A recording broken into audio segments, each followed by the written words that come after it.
Hello மக்களே! இன்னைக்கு நம்ம ஸ்கேலப்ஸ் பண்ண போறோம். ஸ்கேலப்ஸ்னா ஒண்ணும் இல்லங்க. அந்த சிப்பிக்குள்ள இருக்க சின்ன சதை மாரி இருக்கும். அதுதான். அது வந்து ரொம்ப புரோட்டீன் ஜாஸ்தி. அது ஃப்ரோசனாவும் கிடைக்கும் இங்க, ஃப்ரெஷ்ஷாவும் கிடைக்கும். நான் ஃப்ரெஷ்ஷா வாங்கியிருக்கேன். அத கிளீன் பண்ணி எடுத்து வச்சுக்கோங்க. அப்புறமா பேசில் லீவ்ஸ் எடுத்திருக்கேன். பேசில் லீவ்ஸ் இல்லைன்னா கவலைப்படாதீங்க. கொத்தமல்லியிட நீங்க போட்டுக்கலாம். பூண்டு பொடியா கட் பண்ணி வச்சிருக்கேன். ஒரு 5, 6 பல்லு. அப்புறமா க்ரஷ் ரெட் பெப்பர் எடுத்திருக்கேன். கொஞ்சம் பட்டர், உங்களுக்கு பட்டர் வேணான்னா ஆலிவ் ஆயில்டும் சேர்த்துக்கலாம். அப்புறமா லெமன் எடுத்திருக்கேன். ஸோ இதுதான் இதை வச்சு நம்ம ஸ்கேலப் பண்ண போகிறோம். ஒரு வானலியில் கொஞ்சம் பட்டர் போட்டுக்கோங்க. பட்டரும் அந்த பேசில் சாஸும் உங்களுக்கு ரொம்ப நல்லாயிருக்கும். லெமன் பட்டர் கார்லிக்லாம் போட்டு உங்களுக்கு ஃபேட்டுக்கு பயந்தீங்கன்னா நீங்கள் ஆலிவ் ஆயிலோஸ் போடலாம், ரொம்ப நல்லாயிருக்கும். அப்புறமா பூண்டை நல்லா பொன்னிறமாக வறுத்துக்கலாம். அது கூட நம்ம க்ரஷ் ரெட் பெப்பர் போட்டுக்கலாம். காஞ்ச மிளகா, கொஞ்சம் கரகரன்னு அரைச்ச காஞ்ச மிளகா. ஸோ அதனால் நம்ம பொன்னிறமாக வறுத்துக்கலாம். உங்களுக்கு அந்த பூண்டும் பட்டரு வதங்கும் போது உங்களுக்கு நல்ல வாசனை இருக்கும். இதை சொன்ன மாதிரி ஆலிவ் ஆயிலையும் நம்ம சமைக்கலாம்.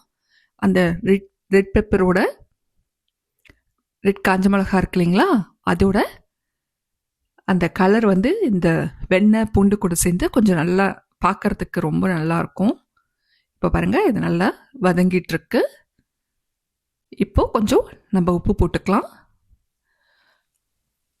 உப்பு போட்டுட்டு நல்லா வதங்கும். உங்களுக்கு ஸ்கேலப்போட குக்கிங் டைம் வந்து லெஸ் தென் 5 மினிட்ஸுங்க. அதுக்கு மேலே சமைச்சா ஸ்கேலப் வந்து ரொம்ப ஹார்டாகிடும்.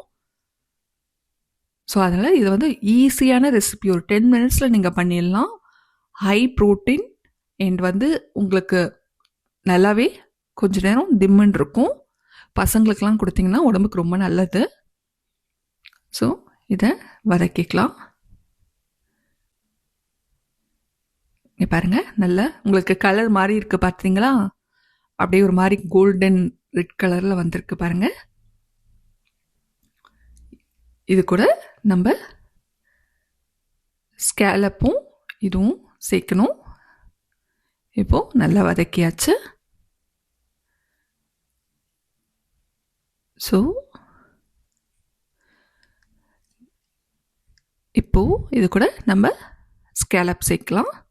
ஸ்கேலப்பை வந்து நல்லா வாஷ் பண்ணிவிட்டு ட்ரை பண்ணி பேப்பர் டவலில் பேக் பண்ணி எடுத்து வச்சுக்கோங்க. ஏன்னா தண்ணி இருந்துச்சுன்னா உங்களுக்கு அந்த சாஸ் நல்லா இருக்காது. இதுவே கொஞ்சம் தண்ணி விடும். உங்களுக்கு பாருங்கள், வதக்க தண்ணி விடும். பேசில் லீவ்ஸ் போட்டிருக்கேன். உங்களுக்கு பேசில் கிடைக்கலன்னா கவலைப்படாதீங்க. ட்ரைடு பேசில்டோ யூஸ் பண்ணலாம். அப்படி இல்லைன்னா கொத்தமல்லிடோ போடலாம். அது கொஞ்சம் டிஃப்ரெண்ட்டாக இருக்கும்.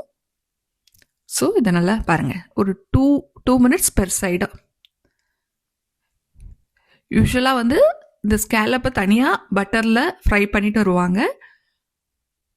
2 மினிட்ஸ் சைடில் போட்டு அப்புறமா அந்த சாஸில் போடுவாங்க. இது வந்து ரொம்ப சின்ன ஸ்கேலப்பாக கிடச்சிது. அதனால வந்து நான் அந்த ஸ்டெப்பை அவாய்ட் பண்ணிட்டேன். உங்களுக்கு பெரிய ஸ்கேலப்பாக இருந்துச்சுன்னா அந்த மாதிரி பண்ணலாம். இப்போது லெமன் வந்து கடைசியாக விடுங்க, ஸ்டவ் நிறுத்திட்ட பிறகு. ஏன்னா லெமன் சூட்டில் விடக்கூடாது. ஸோ உங்களுக்கு நல்லா அந்த லெமன் பட்டர் கார்லிக்லாம் சேர்ந்து நல்லா இந்த பாருங்கள், சாஸ் நல்லா ரெடி ஆகிடுச்சு. இந்த சாஸ் கூட நம்ம பாஸ்தா மேலே போட்டுடும் சாப்பிட்லாம். இல்லை நம்ம இதை சூப்பாகவும் குடிக்கலாம். இது பாருங்கள், நம்ம ஸ்கேலப் ரெடி ஆகிடுச்சு. உங்களுக்கு தெரியும், இது 5 மினிட்ஸ்க்கு மேலே குக் பண்ணிங்கன்னா ரப்பரியே ஆகிடும். So 2 minutes each side. அதுதான் வந்து அந்த ரெசிபியோட டிப்பு. இதை பாருங்கள், நம்மளுக்கு அழகாக ரெடி ஆகிடுச்சு. இதை நம்ம கார்லிக் பிரெட் கூட சர்வ் பண்ணலாம். ரொம்ப ருசியாக இருக்கும். என் சேனல் பிடிச்சிருந்ததுன்னா லைக் பண்ணுங்கள், ஷேர் பண்ணுங்கள், சப்ஸ்கிரைப் பண்ணுங்கள். நன்றி, வணக்கம்.